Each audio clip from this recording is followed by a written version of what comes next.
You're listening to Australia's #1 tech podcast.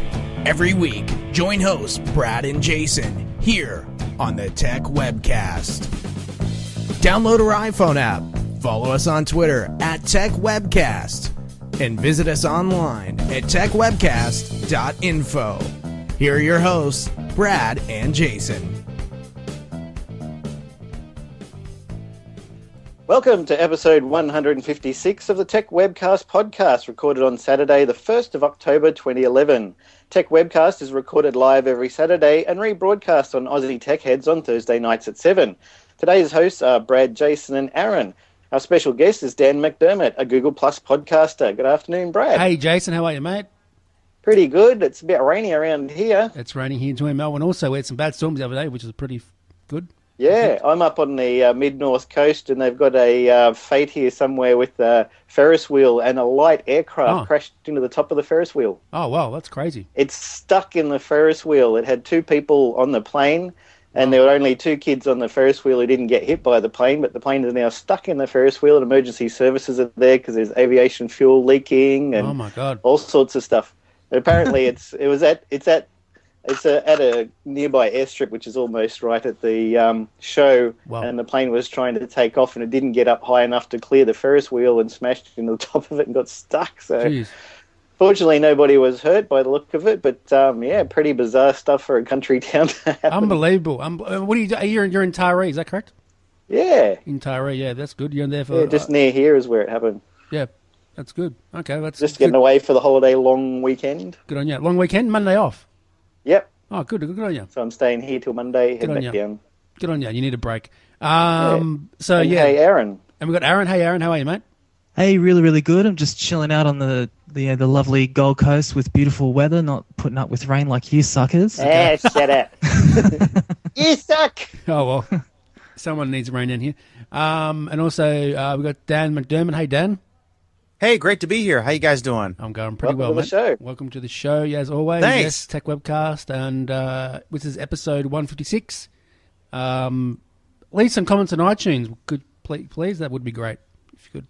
Yeah, listeners. Yeah, and I just want to mention that as well. And also, I just want to mention as well, every Sunday at Bright FM or Valley FM, Tech Webcast gets replayed on an FM station now, which is run by Bo Sinclair. Sweet. And he runs the station or the show broadcast? He does all of it, mate. Oh, okay. And sweet. You can listen to that on the iPhone. There's an app for that called Tuning Radio. You can just do a search for Valley FM. And, where's that held out of Melbourne? That's in Victoria and Bright. Right. Cool. In Bright, yeah. So yeah, I forgot to mention that last week. So make sure you tune into that. That's really cool. That's good of him to do that. And we're still number 2 on the Tech podcasts. Yeah, number 2. It's gone in a bit, but you know. Go Tech Webcast. Woo! Yeah, just keep downloading every day and just listen to it. We do want to get number 1. All right, I'll let's keep hear clicking. from Dan. Every day, yeah. All right, Dan, welcome to the show, mate.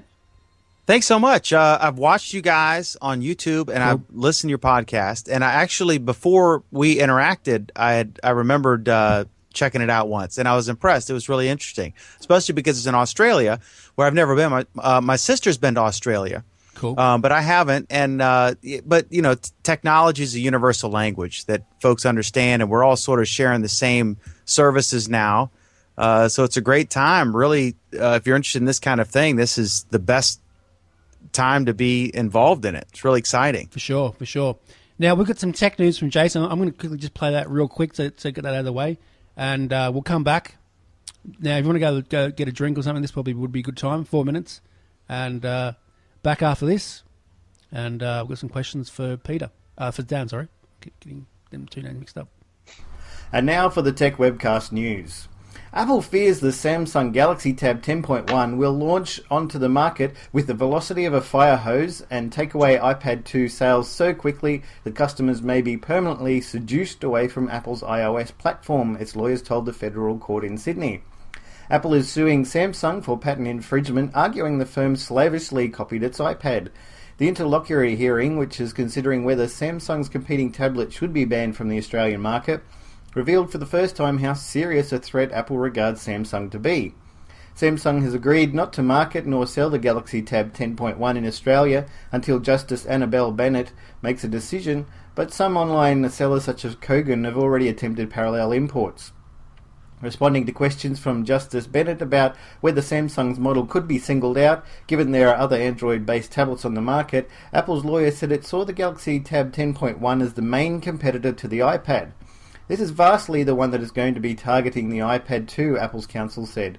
This is going to be launched onto the market with the velocity of a fire hose, and the Galaxy Tab 10.1 is going to just come in and take away iPad 2 sales so quickly that by the time we get to final hearing, the full impact of the patent infringement will be felt to the detriment of Apple and to the benefit of Samsung. Samsung has requested sales data showing the effect Galaxy Tab 10.1 sales have had on iPad 2 sales in other countries. Apple has refused, and Justice Bennett has sided with Apple. Microsoft has begun rolling out Windows Phone 7.5 Mango, the newest version of its smartphone software. Mango, first introduced in May, comes with a slew of new features designed to improve the user experience. Our top goal was product satisfaction, Microsoft's Aaron Woodman told Mashable. The updated OS includes several updates to its suite of communications tools. Microsoft has improved the communication hub of the Windows Phone. It has supported Facebook and Windows Live integration before, but Mango adds support for LinkedIn and Twitter as well. You can check out your friend's social updates while browsing through your contacts. Microsoft has developed advanced algorithms for matching Twitter and LinkedIn handles to contacts in your phone.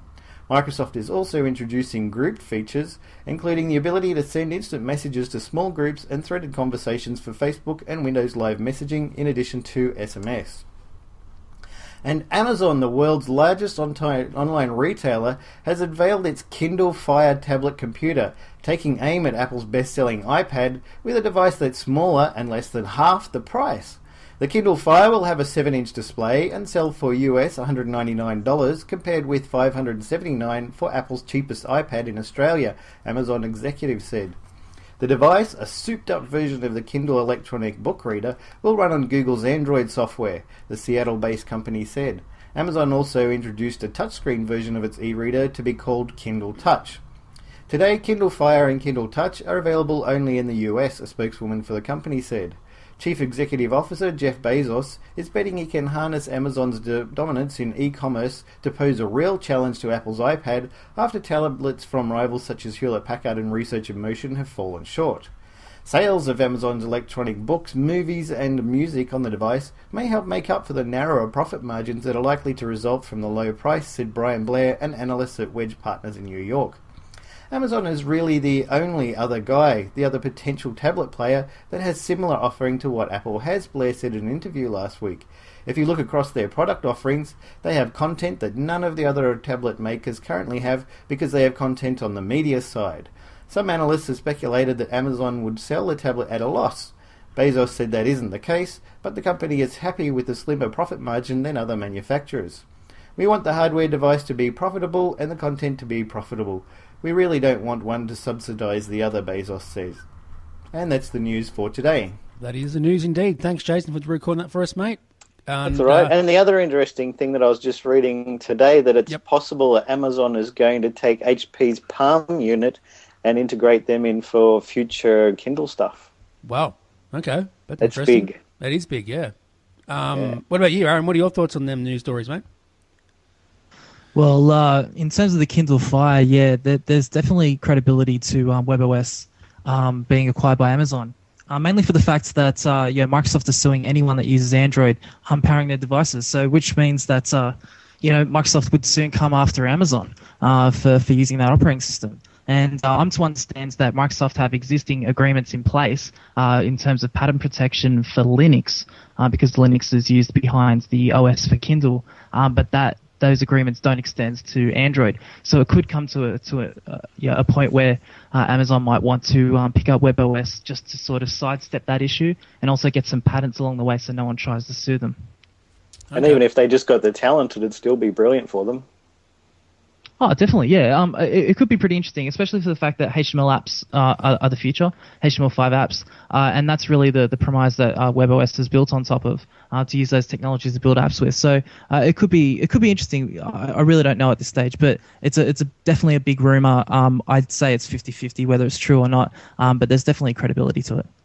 Yeah, I'd say the fire is going to be huge in the US, though, since people use Amazon for buying anything from their groceries, nappies, computers, just about everything you can get is from Amazon. People are locked in, especially with the Amazon Prime, and having a device like that giving you full access to all of the Amazon stuff. Basically, it's an Amazon platform more than an Android anything, and you can get all of your Amazon stuff through there, even if you want to purchase while you're on the road, and that's going to be really popular and huge in the US.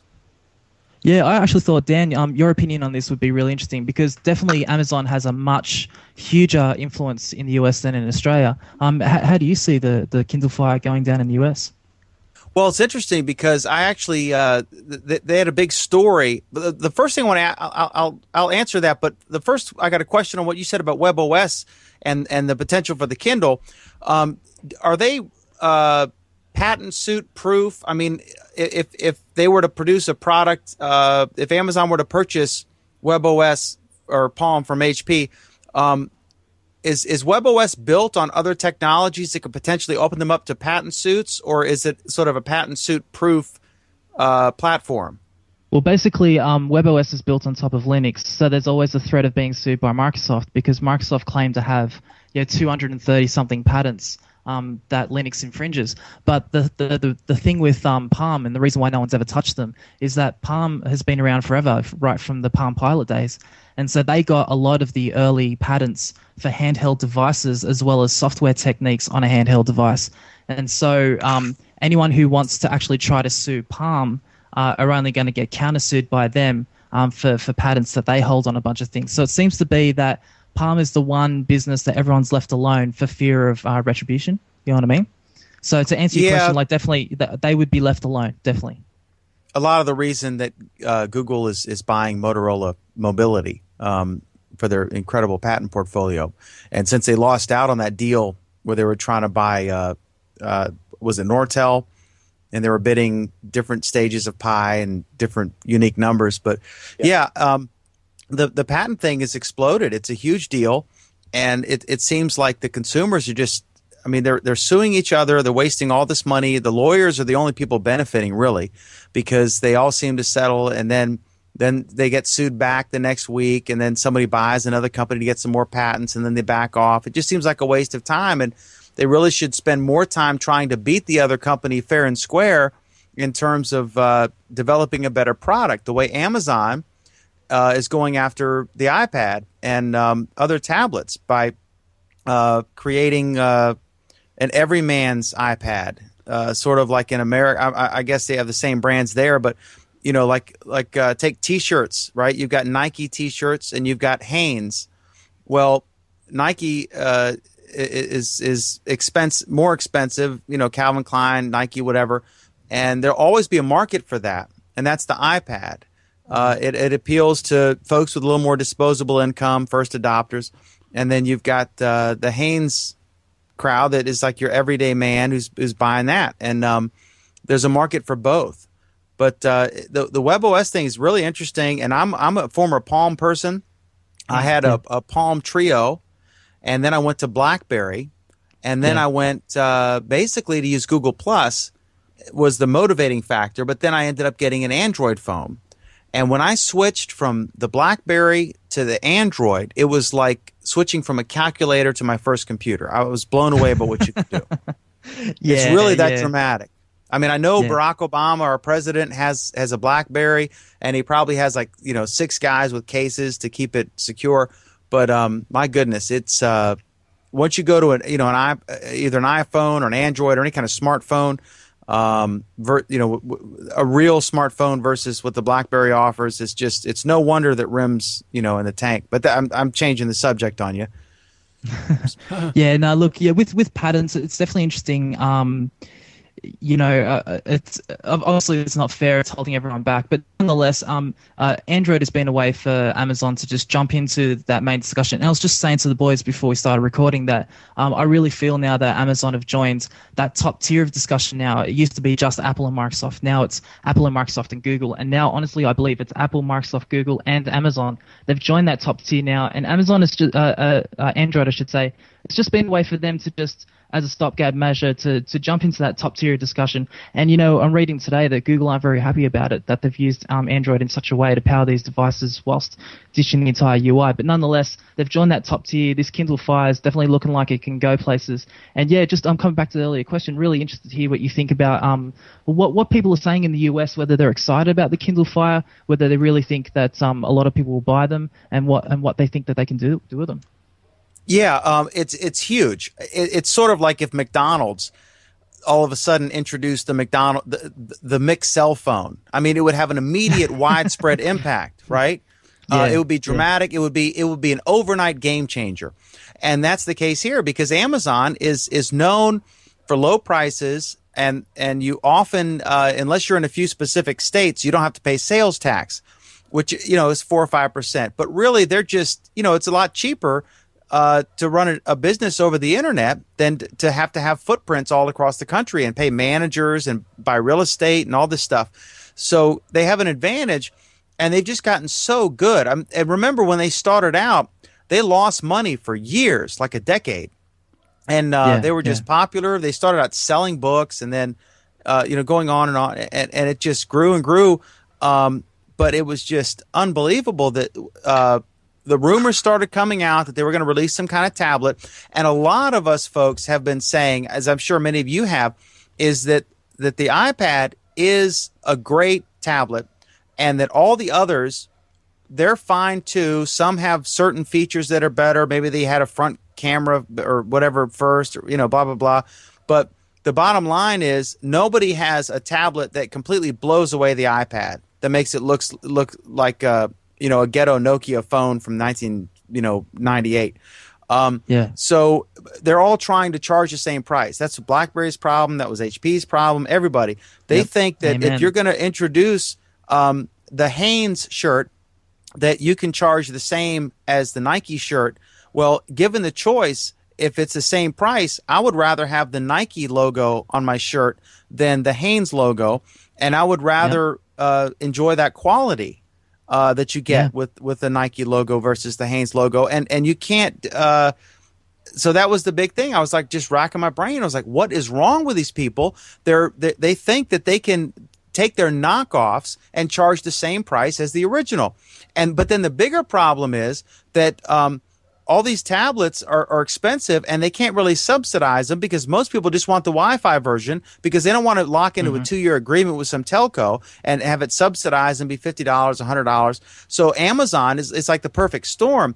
None of the telephone companies can really come up with a game-changing, acceptable to the public plan where folks can get a tablet device of any kind and get some 2-year plan, and then it's $50 or $99, but you sign up for 2 years for X amount per month because people aren't buying it. They largely view it as a luxury or toy, and they're not really willing to commit to $30 a month to have a tablet device in exchange for getting it a little cheaper up front. So we've kind of been suckered in the same way with phones, in the same way that when you buy an inkjet printer, really you're buying a commitment to buy ink for that inkjet printer.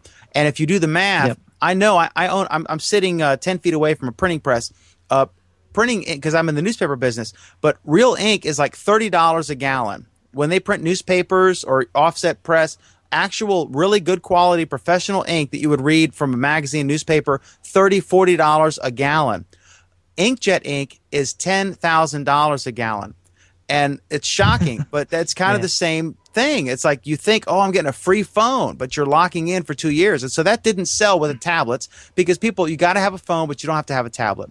And as far as Amazon, they are a household name, and they've been in battles down in California most recently over sales tax. And they weren't charging it, and so they introduced a bill that said that they had to collect it. And the argument was it's bad for the consumer because you're raising taxes. And the other argument was it's not fair for the brick and mortar place, the Joe's bookstore on the corner, that they have to charge sales tax when you can just order from Amazon. And so it's like it became the thing with Amazon. You'd go into a Barnes and Noble or a Borders bookstore or any kind of bookstore, whatever the big chains are in Australia, and it's sort of like when you walk in those bookstores, they're really just a showroom for Amazon. You kind of browse and you buy a cup of coffee and you say hello, maybe use the Wi-Fi, then you look and you oh, look at this neat book. I'll have to buy it when I get home from Amazon. Yeah. So that's kind of, it's the same thing here. I mean, they really know how to do it. They really know, they got their game down, and they're terrific. And if they're going to do this, I think it's great, because the end result is competition's always good. We've seen that with Google Plus and Facebook. They're both in a race to beat each other with new services and copying each other, and the consumers benefit. And the same thing here, to a degree, in that, Apple is going to look at very closely at what they're doing with Amazon, and they're going to each try to outdo the other. But really, you have to remember, unlike Google and Facebook, or maybe similar to a degree, but the iPad appeals to a higher demographic, in my opinion, than this Amazon tablet will. But I'll tell you what, I do not own an iPad, but I will buy a Kindle Fire. Well, I own I've owned an iPad too, and I would never go to another tablet or brand. If I lived in the US, I think I would go with the Fire. And also the other thing to add on to that is, who else gives you free unlimited lifetime 3G? Only Amazon. Mm-hmm. Yeah, it's only $200. Interesting. It's only $200, and you get Amazon Prime for a year. Yeah, I'm not really. If you were thinking about buying that anyway, now your tablet's really only $130. Yeah, I'm not really a fan of the screen size, to be honest. That's my opinion. 7 inches is a bit small, but definitely in marketing they always talk about the long tail effect. Yeah. So for the Australian listeners of this podcast, the exciting part is that I think a lot of these companies, Microsoft are renowned for doing this. They release things in the US first because they really need to get that pickup of the purchase of the product, and then if they can get that traction in their home country, there's 300 million people in the US, then they can really get that per component price down, and that makes it feasible to launch internationally. So really, from what you're saying, Dan, this is probably the second tablet to hit the market that doesn't come with a ball and chain. That would lead to the mass adoption, and that mass adoption will lead to this device definitely heading overseas and being disruptive there as well. So we can definitely expect to see this Kindle Fire in our country, that's for sure. We won't get it at launch, but it's definitely coming here. But let me make a point on it's not big enough. Let me make a point on it's not big enough. You're saying the glass is half empty when really it's half full. It all depends on your perspective. A tablet is either like, man, there's two ways to look at it. You've got your laptop, and you're like, man, I wish there was something less cumbersome. I don't have to open it. It's awkward to sit in the car with it on my lap. I can't type on it. So I got this tablet, and it's the perfect solution, right? And then you want like a 10.5-inch tablet. But the other market is, man, I've got my Android or my iPhone, and I just, my eyes, I can't quite read this text, and it's a hassle. I just wish my phone were a little bigger. That's the market for the Kindle Fire. Yeah, you know what I mean? Definitely. It's a little bigger than your phone, and it's only $200, and that's what I paid for my phone. And there's no plan. It's a no-brainer. And that 7-inch size is the kind of device that a woman could stick in their handbag and read on the train or on the bus or something. Yeah, good point, mate. No, it's definitely going to be. Anyway, we'll move on from this discussion. Definitely. Yeah, because let's talk about let's talk with Dan about his podcast he does, the Google Plus podcast. Oh yeah, it's a blast. How did you get into that, mate? And what made you do it? Is it because you're a big Google Plus fan, or what? Yeah, I just you kind of look where the excitement is, and I wanted to talk about it. And I started in radio in the 1980s, and I like it. It's fun, but I was on MySpace and then Facebook, and then someone sent me an early invite to Google Plus. And I got there, and I was just like, wow, this is so different, and it really is the next generation. It's very different from MySpace and Facebook, and it doesn't have everything that Facebook has, right? All my relatives aren't on there. It's different. But I found it was just a cool place. It was exciting, the circle thing, and the frankly, elevated level of discourse you would see on Google Plus versus some of the other social networks. And so I just was all excited about it. And I was looking to do I was doing my regular podcast called McDermott Report, and Christina Trapolino came on it. And she's, I guess, like a sort of a famous Google Plus celebrity, if you will. Yep. Someone who's known on there. And we did a show together, and I called her up later. I was like, we should do a show just about Google Plus, because that's largely what she was interested in, and what brought her to prominence. And so we did that. We started, and then she's off on some other projects, and so she's not on regularly now. She might pop in once in a while, so that's how it started. And now I think tonight was I didn't get to finish updating it, but I think it's episode 9 or 10. So we've been doing it for 2.5 months. But Cool. Basically, there wasn't anybody else doing a show about it, and it may evolve into a Google Week or a Tech Week down the road. Who knows? Yeah. Well, that's good, mate. Now, what are your thoughts on Google Plus and the app and stuff, that sort of thing? Do you use it on your phone and that sort of thing? And have you tried the Hangout from your phone and that sort of stuff? Yeah. In fact, it's really awesome, and I think I violated several Virginia state laws because I was driving over a couple of bridges coming into town, and I was like, man, I want to do a Hangout. So I'm like sitting there, I'm driving, I'm glancing down.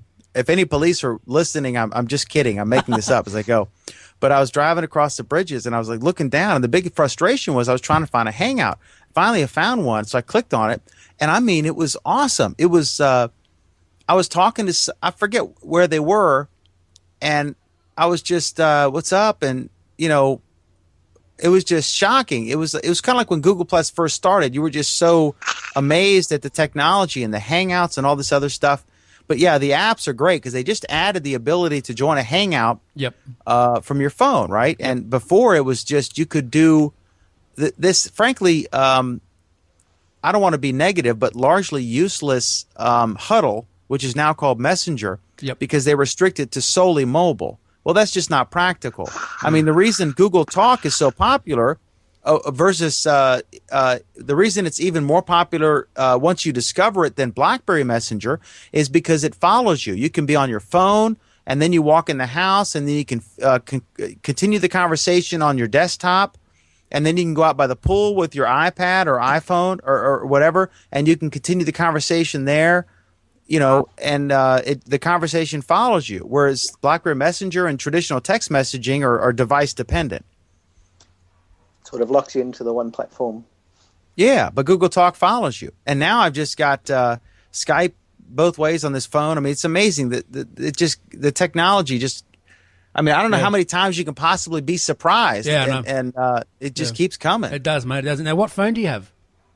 I have a Motorola Photon, and we were all. I was all going to do a show about it, and when we discussed it, because I was trying to choose. First, I was leaning toward Android just because I wanted the latest Google Plus app, and then I was trying to choose between the Evo stuff and whatever, and it just sort of this was the first gen new phone with a dual core processor, and it had, so I got it, and I haven't looked back. I mean, there's some stuff you have to wait for with a first generation phone. It might be a while before the Skype works both ways, but that sort of thing. But it's a fast phone. I like it. It's the Motorola Photon, which is, I think in the U.S. it's only with Sprint. I'm not sure if they have equivalent in Australia or the U.K. But it's just a modern dual core phone, and I love it. Cool, man. And what's the camera specs and stuff on it, camera-wise? And oh my gosh, you're gonna try me now here. You're gonna test my. I'm looking it up as I say this. Just rough sort of guess. Man, I have no idea. It's got 2 cameras. Okay, that's cool. That's cool. The specs are front and back, right? Yep. Yeah, I'm looking here. I just want to compare it to the iPhone. I think it's similar. It's the Motorola Photon 4G.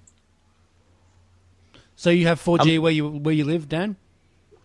It depends where you are. I don't where I live, but if I go in the city, like today I was in Northern Virginia. That's why I was a little late getting all my stuff together for the show tonight. Yep. But yeah, I'm curious now. You've got me. wondering about this. It's got good. It's got a good camera, but it looks better on paper, I've heard, Okay. than what you actually get. I've heard some criticism, and a few of the pictures I've taken, I was surprised that they weren't all that. But sometimes, I guess it depends on lighting. Yeah. But anytime you have a small sensor, I have my first business is newspapers, and so we have like $5,000 cameras, still cameras, and I can tell you that the larger the sensor is, it really makes a difference. And then with video, same thing. I mean, if you have a 1/3 versus 2/3 inch chip in your camera, it makes a huge difference, especially in low light. Low light is the thing that separates the high dollar and low dollar cameras. If it's a nice sunny day or dusk or whatever, you're going to get a great picture. Yep. But if you have a challenging environment, if you're trying to go into a nightclub or some kind of dimly lit place and take a picture, that's where you get your money's worth. Okay. All right. Okay. I'm just trying to look for your phone now on the Motorola website, but I can't actually find it. I'm looking here. I see an 8 megapixel HD video camera Wow. and a VGA front facing camera, 720 HD video capture. What I like about it is it's got an HDMI cable or HDMI port, but what it does is some phones just play media files, like you can send your pictures or videos to a television. This one actually duplicates the front screen, which is I think 720p, and duplicates it onto your TV. So like you could run a Netflix full screen video and just set it down, and it's playing on your high-def TV through HDMI, exactly what's on the phone. And then another thing I like is the little kickstand on the back. Okay. If you open the kickstand, it immediately switches to horizontal orientation, and then you can just set it on there. You could be in a coffee shop sipping a cappuccino, and you just flip the kickstand up, start your Netflix app, and you're watching the latest episode of whatever, or a great 1980s movie available in the extensive Netflix library. Just a dig there. And but yeah, it's a cool phone. I like it a lot. Good stuff, man. All right. And Jason, you got any questions for Dan? Jason? Aaron, any questions for Dan? Sorry about that. My microphone had muted. Oh, okay. When did you start podcasting, and what equipment do you use to record, edit, and publish the shows? Oh my goodness. Okay, my first couple years ago, I just we wanted to do some web content, and I thought, well, I have an interest because I used to do audio, radio, regular radio shows for radio stations as an employee, and then I thought, well, I could just use that same skill, and I can just do this. So I guess it was a couple years ago. I'm thinking, and as far as equipment, I use Wirecast as the software switcher. I looked at TriCaster and I looked at Wirecast. I think TriCaster is more stable, but you pay for it. And Wirecast is, a $500 program or a $1,000 program if you go pro, but I don't use the pro version. I don't see enough that it offers me to buy it. Yep. And then I have 4 computers. I have a quad core that's my main streaming computer, and then I have a laptop that I use to monitor our Justin TV or Ustream feeds. And then I have a couple extra computers. One I use just for a Google Hangout, and the other one I'll use for Blog Talk Radio or Skype. And then for my audio mixer, I've got a Persona Studio Live, which is a Firewire mixer, and it's got 16 channels, really 12, because like the last 4 are dual. Yep. Stereo, and they count them each as one, and it's got 4 outs, and that's the key. If you want to do a podcast and you want to have different elements coming in from different platforms, if you want to have 1 or 2 Skype callers, and you want to have an interface bringing in audio callers like from Blog Talk Radio or any number of other audio networks, and you might want some other thing going on, and you want. The problem is you don't want to echo, because it's tricky to route the audio so that everybody hears everybody else but doesn't hear themselves back, because there's what we call in the business, as you guys know, it's called a latency. where there's like a delay, like hello, that would drive you crazy. Trying to hear yourself back, you couldn't have a conversation. So really, there's lots of ways like virtual audio cables and stuff like that. But if you just have one other source, the virtual audio cables will work. And that's something you can Google and you can buy for like $20 and download. And it is a good solution. It lets you create as many cables as you want. You can introduce anything into it and feed things from it.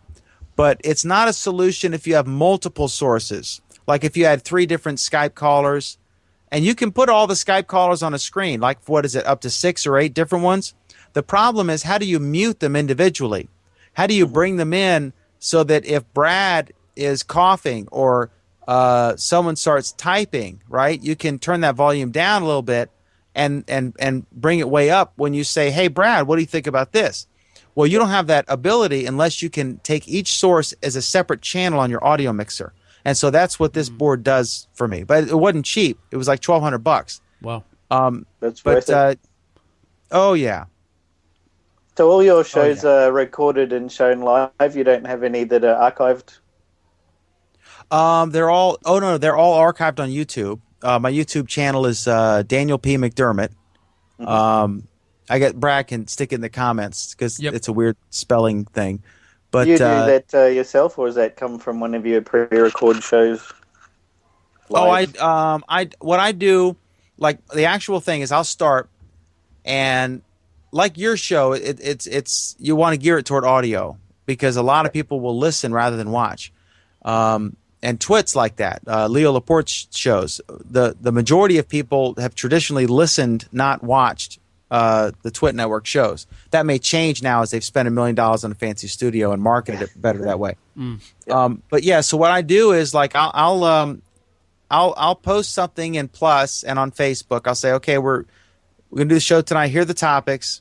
If you want to add additional topics, then put a comment below. And sometimes I'll do a Google Doc and let anybody a few times I've just opened it up and said anybody can edit the document and add topics. And then I can look in there, and there might be 7, 8, 9 people at a time busily editing the document up for the show. And it's great because it's like amazing to watch, and it's what the viewers want to see because they're choosing the topics. And then we have to look at it and then do it. It's like the Wikipediaization of show prep. So anyway, we release some kind of basic list that I come up with, and I say, these are the first topics. Whatever you want to add. And then I put it out there. And then they can interact and edit it. And then a little before the show, I will start streaming on Justin.tv. And then I will start a Hangout on Google+. And for those of you who don't know about Google+, a Hangout is basically like 6 different people Skyping together. So I'll start that, and I'll share it initially just with previous callers. So if you've been on the show before, you'll get first dibs to get in because it fills up. Like tonight, there were regular callers who couldn't get in. And then I just have the different computers that I bring these different elements in and mix it together. And once I'm ready, I turn on I Skype into the Blog Talk Radio Network, and then it'll start. And then I'll smile at the camera. I'll say, okay, everyone, I'm getting ready to start. And they all behave and they be quiet. And then I hit record, and I smile, and I say, hi, folks, I'm Dan McDermott. Welcome. This is Google Plus Week. Glad you could join us, blah, blah, blah. And then I do the show, and there are folks who have been watching from, for half an hour maybe on Justin TV. And then I'll do the show, and then we'll finish it. And then I'll stop the recording, but then we'll continue to hang out, and I'll continue to stream. And I may say, well, excuse me, I'm going to go, get a Pepsi or go to the men's room or whatever. I'll be back. And then we can't hang out for a while, and it's social. And the folks who watch live get to witness that's not on the recording. Cool. It's a lot of fun. Cool. Yeah, it is good, great stuff. I've seen your show a few times. I've been on your show a couple of times, and it's great fun to be on there, mate. And it's really fun. It's casual. You want to be professional to a degree, and that you want to keep it moving and have a good show. Yeah. But at the same time, you want to be relaxed and casual and welcoming. It's a balance. Yeah, exactly. That's how we like it. Yeah. Well, we don't even edit this podcast, so yeah. Anyway, we'll move on. Dan, are you any relation to Peter McDermott? Not that we know of. Yeah, I just he just happens to be somebody who does podcasts and has the same last name, but there's quite a few of us. What about Paul yeah. McDermott? That would be even cooler. Well, my He's middle a famous name. Australian actor. Oh, I didn't know that. Yeah, he does See, a lot of it's a small comedy world. and he's on television. And what about hey Jason? What about Jason Cartwright? Wasn't there some sort of famous person with that surname too? Cartwright, yeah.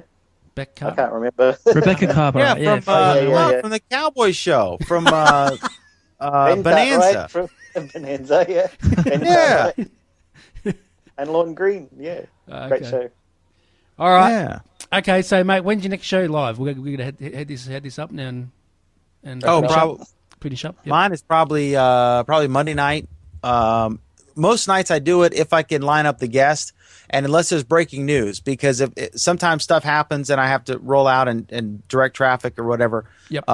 If we have a big news story like the Salahis, the White House, the alleged White House gate crashers that went into the state dinner, and then were on the thing, and then he said that his wife was kidnapped. It was on TMZ, and then she had fled off with the head of Journey, the band. Well, they live here, so I had a whole day planned, a show planned, and a guest lined up, and then that broke, and then I was like, okay, I can't do it, and I had to cover this story. We had to, just follow it because it's all local. So you never know in the news business when everything's fine, then all of a sudden it's Hurricane Katrina and everything's off. Yeah. You just got to adjust. But it's exciting. You won't die of boredom. You may get killed in the line of duty, but it won't be from boredom. All right. So where can they find you on the internet, Dan? On Twitter and stuff and that sort of thing? Twitter is Daniel P. McDermott with one T. Again, It's a weird spelling, and if Brad, you want to stick it in there. But I would just say the easiest thing is to go to my Google Plus page, and even if you're not a member, you can still look at it and look at my About, where I have my links to Facebook and everything. Yep. But and that is simply there's a short URL. It's gplus.to/McDermott, and McDermott is McDermott. Good stuff. Or if you just Google Plus Week show or something, you'll see it. I'll put that link in the show notes. Just the one link. So that's probably one link to go to, and that's fine. You can show all the one link to rule them all. Exactly right. Exactly right. And Jason, where can they find you, mate, on the internet? Yep, Twitter, WAULOK Warlock, and BlueBillBeApps.com. So you're looking forward to seeing the iPhone 5, Jason, on Wednesday, mate? I'll be getting an iPhone 5 the second it hits Telstra. Good stuff. Good on you. I think you'll enjoy it. I hope you do. And I'm not sure. I may get one. I don't know yet. I'll set up what's going to be in it. But I've got an iPhone 4. They're good enough. So, and they. And where do we find Aaron? Aaron, where can they find you, mate? OzTech News on Twitter. It's OZTech News and OzTechNews.com. Also, just wanted to tell everyone quickly, don't expect iOS 5 to come out next week just because the iPhone 5 will be announced. Really? Google are actually announcing Ice Cream Sandwich, Android 4.0, on October the 12th Australian time. No. And so it's likely that Apple will probably release iOS 5 at the same time, just to crash the party and be a bunch of assholes. When they're going to bring this bloody thing out? I want it out now, God damn it. Maybe 14th. But also, Adobe is making an announcement on October 4 at the same time as Apple. Good luck to Adobe. Yeah, good luck. Hey, can I ask a quick question on that? Yeah, go ahead. Because I'm new to Android. When they come out with a new version, I don't know what I've got. I don't know if I have 2 point something or whatever. But like on my phone, am I stuck with this? Or probably you should be able to get 2.3. I'd say yours would be powerful enough.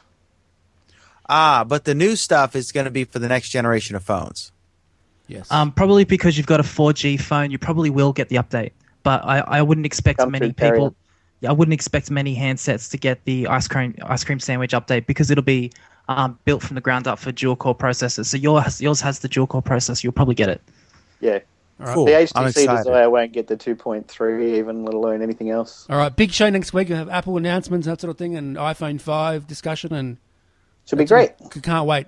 We'll see you then. See you then. And you can follow me on Twitter at Brad Oz and Tech Webcast. Thanks, Dan. Thanks, Jason. And thanks, Thanks, everyone. Aaron, thanks, mate. Thanks, guys. All right, see you later. Thanks. Hi, Appreciate Glenn it. from Aussie Tech Heads. Join Will, Eric and myself as we bring you the latest, most up-to-date, important tech news that affects you from Australia and the world. Weekly podcast available each Friday through iTunes. Watch the live stream recording of the show at live.thesecrethub.com each Thursday night, 7:30pm or GMT plus 10. Call in live via Skype or chat in our lounge. However you get us, just make sure you do. Listen or visit our website for more information, www.aussietechhead.com.au. Aussie Tech Heads, Australia's longest running tech news Thanks for podcast. listening. Be sure to check out Tech Webcast on blip.tv and subscribe to our podcast on iTunes to make sure you always have the latest episode at your fingertips. Tech Webcast, Tech Talk for Geeks.